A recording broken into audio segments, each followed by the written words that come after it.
Welcome in, everyone. You're listening to Bulls Central. Feel like it's been a while since I've had a guest on the show. I've got a special guest on today. You know him for his extensive background covering the Bulls over the years, from the Debatables, Bulls Outsiders, Locked On Bulls, currently the co-host of the CHGO Bulls podcast. It's my pleasure to welcome back to the show the one and only Matt Peck. Matt, what's going on, brother? It's been a bit. How you doing? Jamal, I'm doing well, man. Always a pleasure to see you. Always a pleasure to chat with you. Shout out for that debatable shout out, man. That feels like a lifetime and a half ago. Holy crap. It's been a bit, huh? Now, if you haven't already, be sure to give Matt a follow on Twitter at Bulls_Peck.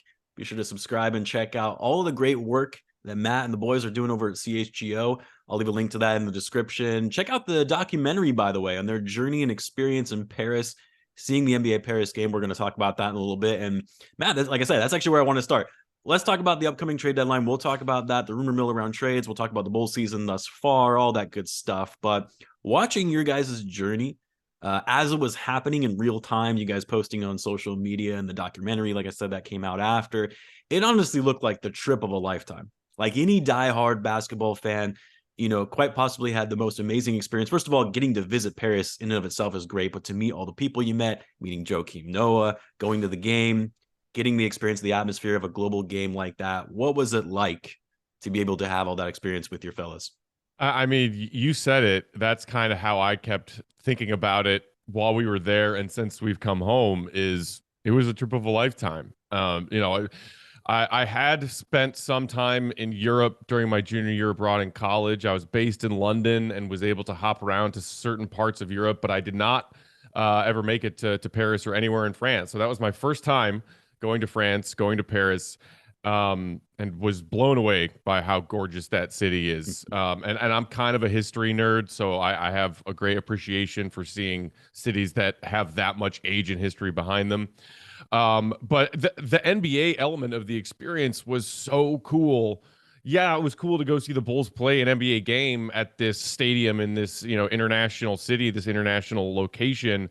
But I think, speaking for myself, and I would venture to say that I think a lot of the guys that went on the trip with me felt similarly. I think the coolest part the whole time we were there was just engaging with a fan base of a team that is, yes, based here in Chicago, but is so international and so global. And there were Bulls fans who would come from all over to go be in Paris for that week and that one game. Some people who we were chatting with who had come also from Chicago or from other cities in America because they wanted that experience of going to see the Bulls play in a great, awesome city like Paris. And then Bulls fans from all over the world, UK, France, Germany, Spain. I mean, we met Bulls fans from all over the place, and that was one of the biggest goals of the trip, was to engage with those fans, because as much as we love and appreciate our diehard Chicago people, we know that Bulls Nation is so much bigger than that, and that's why that trip was so cool.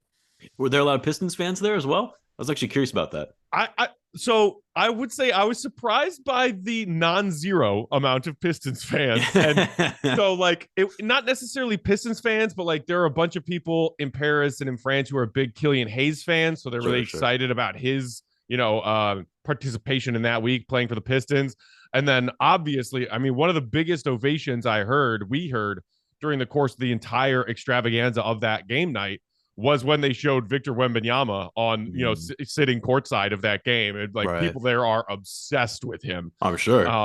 His team plays a large number of their games at Accor Arena where the Bulls Pistons game was played. So there were some Pistons fans, but I would still say overwhelmingly, just walking around the streets and seeing people hang out in the NBA store, it was overwhelmingly Bulls fans over Pistons fans. Yeah, and I mean, it kind of speaks volumes to what Michael Jordan built for this franchise, right?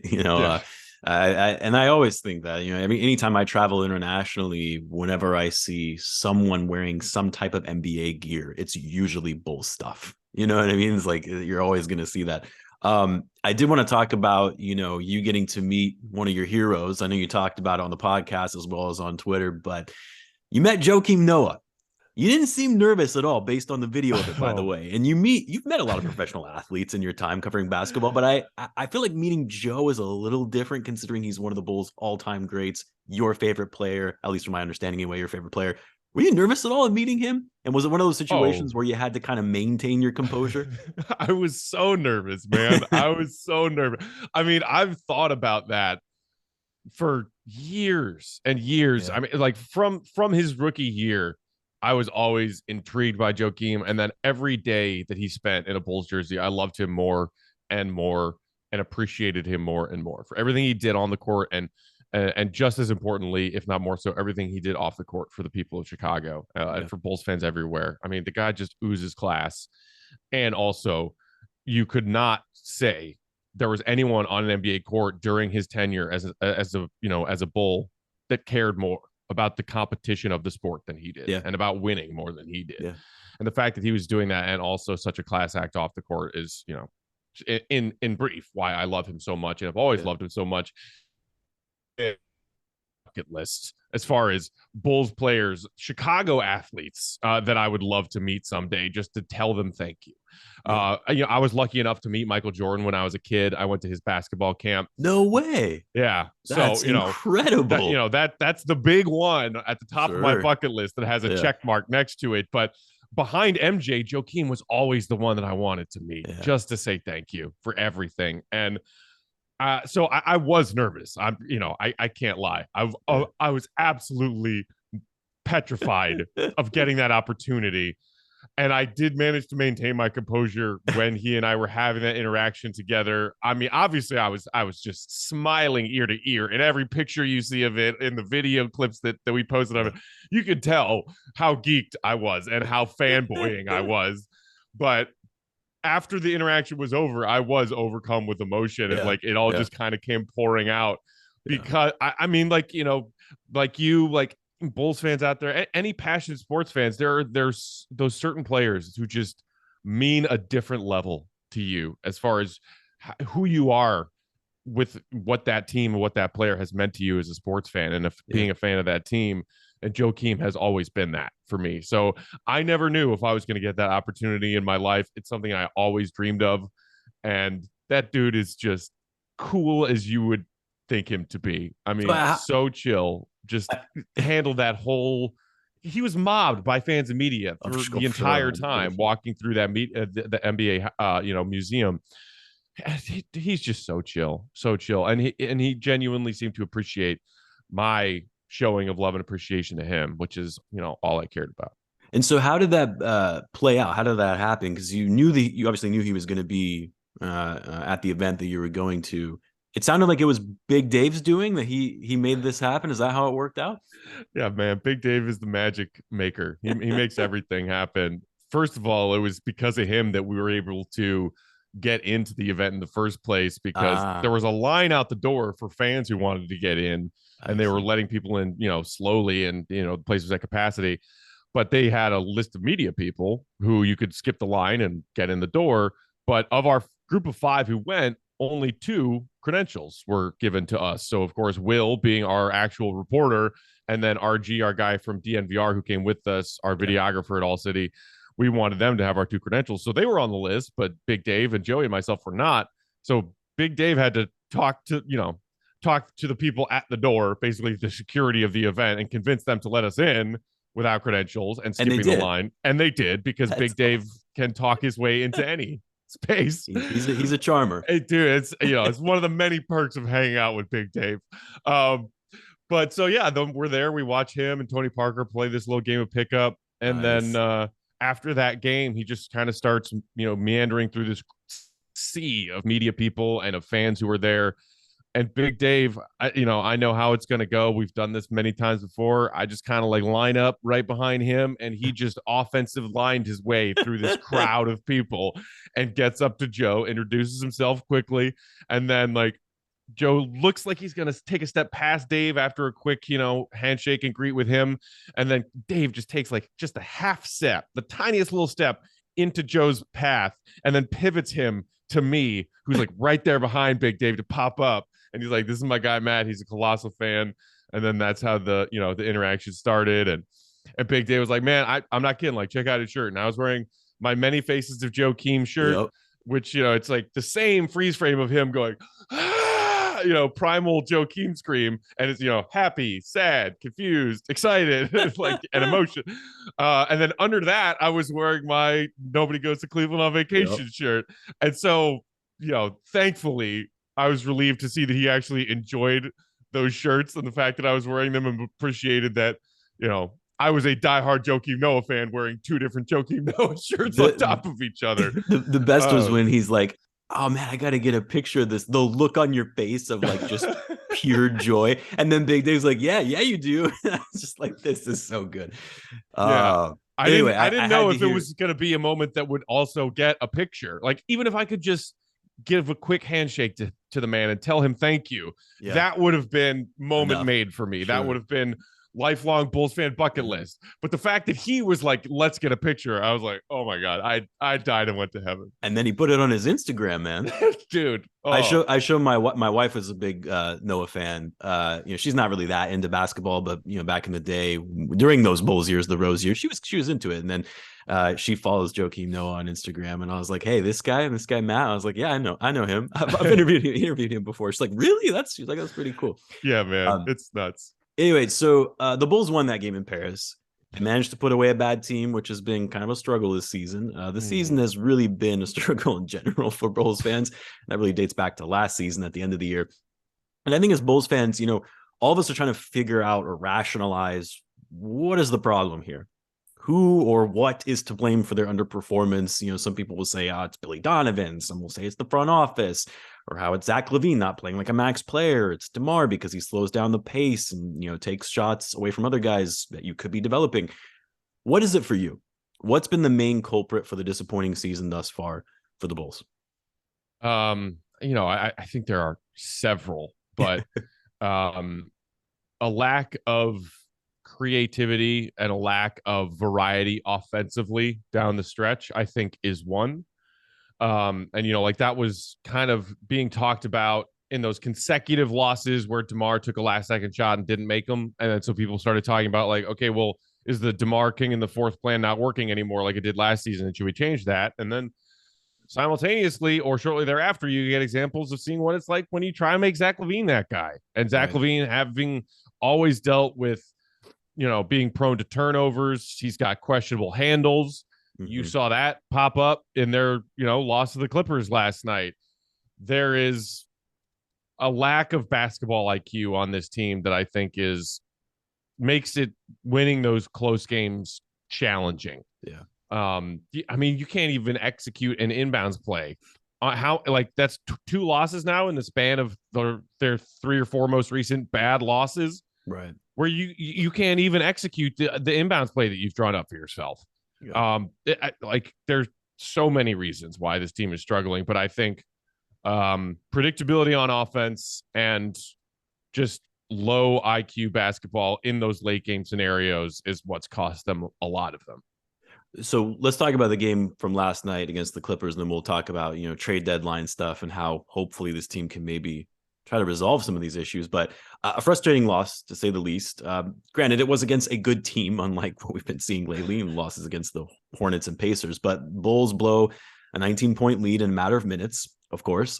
They keep it competitive throughout the rest of the game, even, despite blowing the big lead. But the very poor execution down the stretch, they lose the game. So I guess the question is, when are we going to see the Bulls finally stop doing this, learning from their mistakes and closing out games, especially when they have big leads? It sounds like, in your view, because of the low IQ, the only way it's going to change is if there's roster adjustments. But what's your take? Yeah, I think that the league has just kind of figured this team out. Yeah. DeMar was a Herculean level of amazing last season, and including in so many of those clutch moments. And because of his greatness, the Bulls won a lot of close games. And this season, you're seeing the opposite, where they're losing way more of these close games than they're winning. And that's why they're a handful of games below 500 instead of a handful of games above 500. Like, that's the difference. We were talking about it in pregame last night.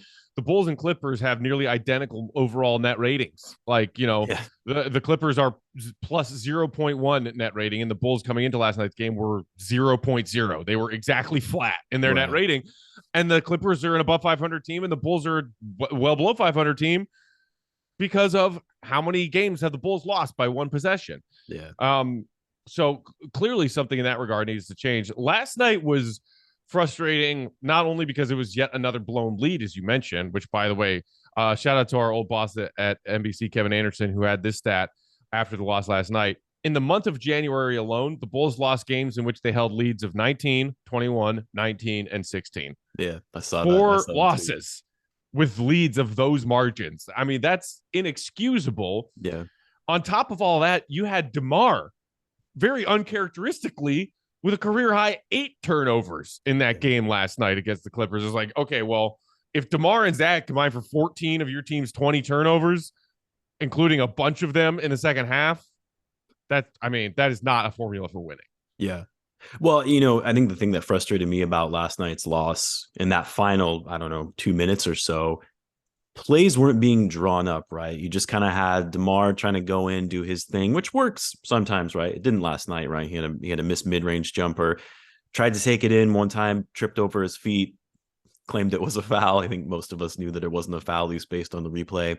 Zach Lavine obviously got bailed out on a 3 that probably wasn't the best shot, missed 2 free throws, and then of course the inbounds play. I think, from my perspective is, where is, this team, when is this team going to learn that, hey, these types of adjustments that are being made down the stretch, when they're not going to work, being able to actually come up with a sound play that makes sense for the team, and you're just not seeing it. Kind of to follow up on that, because we've seen some good stretches from the Bulls this year, right? I think in general they've been playing better basketball, at least in the last few weeks. I know it doesn't seem like it because they've had some bad losses, but it wasn't like what we saw at the very beginning of the year, where they were finding, getting themselves into really deep holes and then having to figure out how to get back from that. But just not a very consistent team. But as we pass the 50-game mark of the season, how do you see the Bulls closing out the year? Do you think there's a world where they can get it together and actually finish the season strong? Because sometimes I watch them and I'm like, okay, this team is playing good. They can actually play well if they just get their act together. Do you think that there's a way where they could finish the season strong? If you had asked me that a week or two ago, I would have said yes, because I was still trying to hold out a little bit of hope, even after so many of those bad losses to sub 500 teams, or bad losses where you cough up a substantial lead, and you just, you see the Bulls play well for 24 minutes, but not 48, and it drives you crazy. And then you see them play well for nearly a full 48 minutes against some of the best teams in the league and win those games. And you're like, what? Well, when we were sitting there, whatever it was, a few weeks ago, and you're like, okay, so the Bulls are 7-1 against the Bucks, the Celtics, the Sixers, the Heat, whatever, like that. The Nets, the Nets, those teams that are at the top of our conference, and we can't beat Charlotte, we can't beat Orlando, we get worked on our home floor by the Houston Rockets. Like, what is this crap? I thought, if they can play that well against the best competition, whatever this is, where they struggle and they don't get up and they don't play a full game to the best of their abilities against these crap teams, they can figure out what that is, what's at the crux of that, and turn it around and have a flip of last season, where instead of starting strong and fading, they start slow and then figure it out and actually have a strong finish to the season. But looking at it today, you're 23-27, tied for 10th and 11th with the Pacers right now. Do I think that, regardless of what happens at the trade deadline, if it's a big move or multiple big moves, or if they stand pat, that they could fight their way back into at least being a play-in team? Yeah, I still think that is in the realm of possibility. Do I think they can make up the 5-game gap that's between them and the Heat in 6th right now, and at least match what they did last season, which was, the 6th seed? Not the way that this team plays. I don't see it. There aren't that many games left to make up a 5-game gap. Well, it's funny because I was looking at the next 2 games in the schedule. I'm looking at right now, right? They got the Hornets, you got Magic, Blazers. Like, these are games they should win, but we've said that before, and they haven't been winning those games. It's every week or so, right? It's like last week we were thinking, okay, they should theoretically get back to 500, right? They were playing the Pacers, the Hornets, the Magic. They beat the Hawks, which was a good win. Mm-hmm. And then they fumble. You know what I mean? It's like, what? I can't figure out this team. And I think that's what's the most frustrating thing. It's also the opposite of last year, where they are competing very well against these good teams, whereas last year they couldn't beat any of the good teams to save their lives. but now they're losing to the bad teams. Let's talk about the trade deadline, though. Trade deadline is actually a week away from tomorrow. We're recording this Wednesday morning. So it's possible by the time you watch this, potentially some moves and transactions have been made. I know I got my notifications on in case anything happens while we're recording. But Matt, it's been reported that AK and Mark Eversley are expected to be relatively quiet at the deadline. Now, I don't know how much truth there is to that, but it wouldn't surprise me given how much this front office has really emphasized continuity, how they did absolutely nothing last year's trade deadline. In your view, is that the right call? Minor changes or staying put at the deadline, given what we know of the roster construction for this team right now? I mean, it's a tough question. I think it could be the right call if the trade market is not at least close to where they deem their players' values to be. Like, I don't want the Bulls to sell off everything just because this team is struggling if they're not going to get decent value in return. Because you can call this season a failed experiment of continuity and then more properly adjust in the offseason. And I think for the most part that is true, save for obviously, Nikola Vucevic, who's on an expiring deal. If you want to, if you've decided that this core ain't working and you've decided that you aren't planning on re-signing Vuce this offseason, then you got to trade him sometime between now and a week from tomorrow to get something for him. And it probably won't be a lot because he's an aging center on an expiring contract. That's not going to generate a lot of value on the trade market based on how players of his type are valued and the fact that whichever team gets him is going to be a half season loaner and then they're going to have to sign him to a new contract. But like, I think, we've heard rumors that the Bulls are getting a lot of calls about Alex Caruso, who is legitimately all defensive team material on a very team friendly contract for a couple more years. That is a valuable piece. And it's why we're hearing rumblings that the Bulls are looking for 2 first-round picks for him, which some Bulls fans are like, 2 first-round picks for Caruso? I honestly think that it's gettable. He's that good. He is that good. And on that team-friendly of a contract. The bigger questions of, like, do they actually already consider trading Zach between now and the trade deadline after just signing him to that huge contract this summer? Or do they trade DeMar, who, in spite of that really rough game against the Clippers last night, has still been this team's most consistent player. If the right deals are out there, I'd say go for it. If it's something that AK and Eversley believe sets them up to be in a better position for next season and beyond, then do it. Because you have no reason to continue with the continuity, for lack of a better phrase, because it's not working. And they said last season at the deadline when they didn't do anything, they said during this past offseason when they didn't, do anything other than adding vet pieces on the bench like Dragic and Drummond, we like what we have when we're healthy. Okay, well, the Lonzo Ball part of that equation doesn't exist anymore. The most recent update, shockingly, sounds like he's not playing at all this season, which a lot of us were building into the plan and the expectations for this team when this season started. Hey, get ready for the real possibility that Lonzo ain't coming back this season. 2 surgeries and he's still nowhere close. If that is, well, we like what we have when we're healthy, cool. Well, he's not part of what you have. And right now, other than Javonte, they are healthy. And it's not like when Javonte was playing, they were, winning a zillion games. No, this is what you have. And it is falling way short of the mediocre thing you achieved last season with this same group. So there's no reason for them to come into this trade line being like, we're still good, because they're not. Well, let me ask you this. What do you think is going to happen? If next Thursday we're sitting here, right? What do you think is ultimately going to happen based on what you know of this front office? Well, I think there's another important part of that question. It's not only what do we know about this front office, but what do we know about this ownership? Because maybe AK and Eversley have the stones to face each other or face themselves in the mirror and say, well, we hoped that continuity would work for us. We hoped that Lonzo would get back. We hoped that this group would have another year to gel, figure out how to win these games, compete at a higher level. It's not working out. So what can we do to pivot to set ourselves up for a better future next season? which doesn't necessarily mean them selling everything they have and taking towards the bottom, because it might be too late for that plan. I mean, unless you want to cross your fingers and hope that wherever you end up in those lottery odds, you get lucky, like they did with Derrick Rose in 2008 to jump into that top 4, because that pick owed to Orlando is top 4 protected. And I know that there are plenty of people in Bulls Nation right now saying, yes, burn it down, trade everything, and just cross your fingers and hope for that top 4 protected pick. I get it. I get where they're coming from. From my perspective, there's no way the Reinsdorfs are letting that happen, because they just finally last season crawled out of 4 or 5 years of garbage, at the end of which Bulls fans finally got fed up. They stopped buying stuff. They stopped going to their home games. I mean, I know that you're, based on the West Coast, but you still make it to some Bulls games. But even from the broadcast, you could tell the United Center towards the end of those like Zach Lowry years that were going nowhere.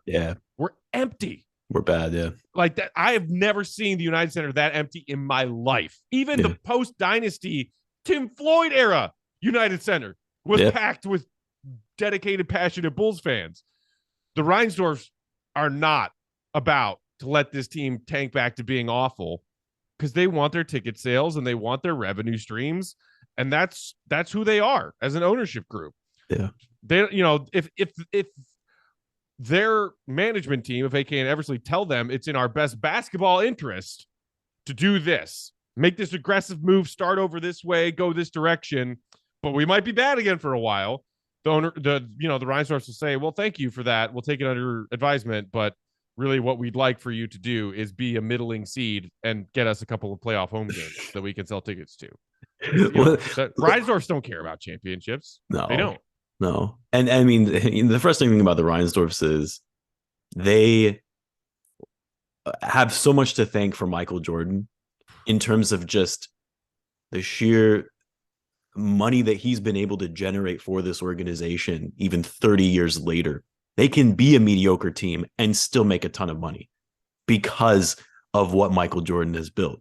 It's like you were able to garner so many fans because of him. They'll still buy the merchandise. They'll still watch the games. They'll still buy tickets to go to the games. Anyway, let me ask you this though. Which was confirmed in Paris a couple weeks ago. Like you always know, like, oh yeah, Bulls fans are big globally, right? Exactly. You go to a city across an ocean and there are Bulls fans everywhere wearing all kinds of Bulls gear. You're like, oh yeah. Even when they're not that good. You know what I mean? Like, MJ saying, "You're welcome, Reinsdorf." Seriously. Let me ask a different question though. In your view, what would be an ideal trade that you think the Bulls should make if you're the Bulls, or trades for that matter? Like, who's a player you really want to see on the Bulls, and a realistic one, obviously? Man, well, up until a couple days ago, I would have said I still like the idea of Miles Turner, who's like been on the trade block for the Pacers for forever. And then finally they're like, oh, just kidding. We renegotiated his contract and extended him for a couple of years. I was like, oh, damn, like really? Come on. But listen, it'll be interesting to see what happens at this trade deadline, if any major pieces move. To me, the Bulls have to address two things. And, throw any player names out there that you want to, but they have to address two things. This team's complete lack of three-point shooting, the lack of a point guard, a true point guard, and the lack of quality two-way players. Two-way players. Those are, to me, the biggest three issues facing this team right now. And if you can find any players out there that fit one of those molds, reliable knockdown shooter, a true point guard. Here we are, new management, completely new roster, but we're saying the same thing we said a few seasons ago, where it's like the Bulls have 6 point guards on their roster and no point guard on their roster. Lonzo, even when he is healthy, is not a true point guard. Sure. Dosunmu, bless his heart, he's having a tough sophomore season. I still believe in him long term, but he's been fighting, trying to find his way. But it's also like, okay, Zach and DeMar are your primary ball handlers, and there are some things that they do well, but neither of them are like orchestrators of an offense, especially half-court sets, unless it's them creating a look for themselves. So can you find yourself a true point guard out there? And then, as much as we love Alex Caruso, we also see those nights where it's like, ooh, okay, Caruso had some stuff on the defensive end, but he also gave us 0, Right. points wise. You have defensive aces who can't play offense, and you have offensive aces who can't play defense. Yeah, that's a Those, problem. to me, like those 3 issues facing this team are where AK and Eversley should look when they're trying to maybe make some trades at this deadline or this upcoming offseason. What do you think about OG Anunoby? Kind of fits the mold for some of that, although I think we probably would agree that the asking price, at least from what's been reported anyway, is going to be too much that the Bulls can't afford. There it is. It is. Like I do really like OG as a player, and I think he has, incredible potential to blossom into a legit like star two-way player. Yeah. Because we know what he can do on the defensive end. We know his versatility there. And I do still think he can take another step or two as far as what his offensive game brings to the table. But I'm with you in that I think the asking price there might be a little bit too high. I know another one that Bulls fans have been talking about, especially because maybe the Warriors see him as a really great fitting piece to come off their bench and just give them 20 to 25 minutes of incredible defense and hustle plays every night as they're trying to fight their way back. The Warriors want Caruso. Yeah. I'm not calling James Wiseman a bust. I think it's a little too premature for that, but I'm not interested in giving up Caruso to see if the Bulls can figure out the James Wiseman. Okay, I thought you were going to say I really want Wiseman. I was like, oh boy, Matt, we need to have some talks. No. So Wiseman. No, I'm saying I've seen Bulls fans say, yeah, if we can get Wiseman from the Warriors in some kind of trade, let's do that. I'm not on board. Maybe if it's for like a second round pick, but not for Alex Caruso. Right. Yeah. You better be giving us a heck of a lot more than just Wiseman if we're going to give up Caruso. Yeah. I do have to ask about Lonzo Ball, though, because, if I remember correctly, I think I had you on, I don't know, sometime last year. It was around, this time probably that Lonzo was expected to return. That initial 4 to 6 week timeline of the front office and Billy Donovan were being pretty vague when the media was asking about his status.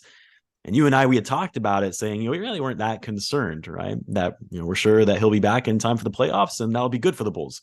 Still not back, obviously. And it's baffling because we're still, getting these vague, unclear updates, usually from Billy Donovan that, he's progressing, but nowhere close to returning. That was the most recent update. I think most of us have kind of resigned ourselves, like you talked about before, the fact that Lonzo is just not going to return this season. So here we are now, February, 30 or so games left, not close to coming back. But what I wanted to ask, Matt, is, how concerned should we be about Lonzo's health long-term? Even when he does come back, say it's next season, will he even be the same player that we once knew? And maybe this is just me being a scarred Bulls fan who saw Derrick Rose go down and really never come back as the same player when he got healthy. Should the Bulls really be anticipating that you're not going to get the same Lonzo Ball back? And maybe you need to start working on a plan B and what that looks like. I think if they haven't already started working on that plan B while this season has been going on, then that is negligent and that they aren't doing every part of their job that they should be doing, because there was maybe some hope that additional surgery right before the season started could finally once and for all fix what this was. Because they also said, if you recall, like the reports, like they found something and went in to clean it up. The beginning of the season. It was like an exploratory surgery, but they did find something and cleaned it up and sewed them back together and thought that might finally fix it once and for all. Fast forward to present, and it didn't.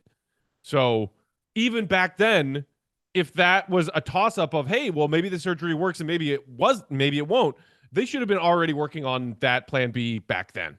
Yeah. And have come to some other possible avenues, plural, that they can take, knowing that Lonzo is no longer a part of the picture. And it is really frustrating, and mostly you just feel for Lonzo because the guy's a competitor. He wants to be out there helping his team win. And this might be career-ending. And I'm not saying that to be hyperbolic. I truly believe that this, based on everything we've heard, could be career-ending. Yeah. He's still, all of these weeks and months now, removed from that additional procedure where they thought they were going to correct the problem. Can't play, can't run and cut on that knee. Is, nowhere near playing like actual pickup games. We've seen a video of him, with like a punching bag, doing some boxing. We've seen him doing like treadmill, some balancing exercises. We saw him on the treadmill, but I think I mentioned it on one of our shows right after, Lonzo posted those things on Insta.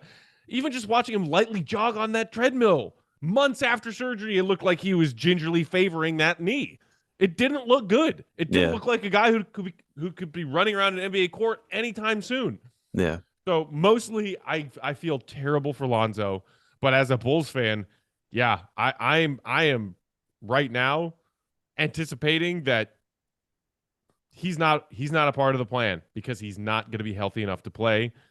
That's not just for the last 30 games of this season. That's moving forward indefinitely. Yeah. And that really sucks. It does. And I think there was another, I think it was Joe Cowley who reported this, which, it's Cowley, but, I mean, I wasn't surprised by what he said. It was that they're trying to get all these opinions from doctors. No one can figure out why he's still experiencing pain. It's never a good sign, not for a 25-year-old player, right? That you're still experiencing this pain and it just is befuddling doctors. It's never good. And you'd have to think that going into the trade deadline, like we were talking about, that is taken into consideration with that in mind, that there's a potential Lonzo Ball might not be a part of the Bulls' future plans. And so therefore you need to figure out who is going to be that true point guard. Matt, I'll get you out of here on this one. How do the Bulls finish this season? If you had to predict right now, seeding, if they make the playoffs, how far do they go in the playoffs? Where do you think the Bulls finish up? Man. So at the beginning of the season, I believe I predicted 42-40. They're 23-27 as we sit here today. So that would be finishing the season on a tear of 19-13. Yeah. It's probably somewhere around there. Yeah. I don't even see that happening realistically. And to me, it's not even about strength of schedule at this point for the last 30 games, because it makes no sense. Yeah. We every night you come into a game thinking, okay, the Bulls have the upper hand tonight, or the Bulls are in for a fight tonight. The opposite happens. Yeah. Okay, what I honestly think, I think that they don't make any major moves at the trade deadline or before the deadline. I think they try to scrap this out. I think they finish at or somewhere slightly below, a few games below 500, and somewhere 8, 9, or 10. So play-in. Do you think they make it out of the play-in? At that point, it's a toss-up. Like, does DeMar go crazy and give us a 45-point night? Because it's one game, right? It's it's one game. Yeah. If you're 7 or 8, and then if you're 9 or 10, 2 games. Right. At that point, anybody can win 1 game or 2 games, including these Bulls, who have shown us that they can beat the freaking Celtics and the Bucks and the Nets. Who knows? And I've joked about it a few times. Honestly, if the Bulls find their way out of the play-in and get a 1-8 matchup with the Celtics in the first round, who knows? maybe they upset the Celtics, right? Who knows? I think that's the most likely outcome here, because I don't think that the front office, even if they have decided that it's in their best interest to blow this up midseason, are going to get the green light to do so from ownership. Yeah. So I think this team probably stays as is past the deadline, continues to baffle us on a nightly basis, going from a team that plays well to a team that plays like crap, and maybe end up somewhere in that play-in range. And it'll be an underwhelming finish to the season. And the bigger struggle would be getting out of the play-in, right? Like, are they able to actually beat teams like the Wizards or the Pacers that are kind of in that area? And maybe once they get there, maybe they'll show up in the playoffs if they're taking on, the Celtics or the Bucks, who knows? But yeah, it's going to be interesting. I'm really looking forward to seeing what's going to transpire over the next week as we approach the trade deadline. I, like you, I have a suspicion that nothing's really much going to happen. I maybe some minor moves.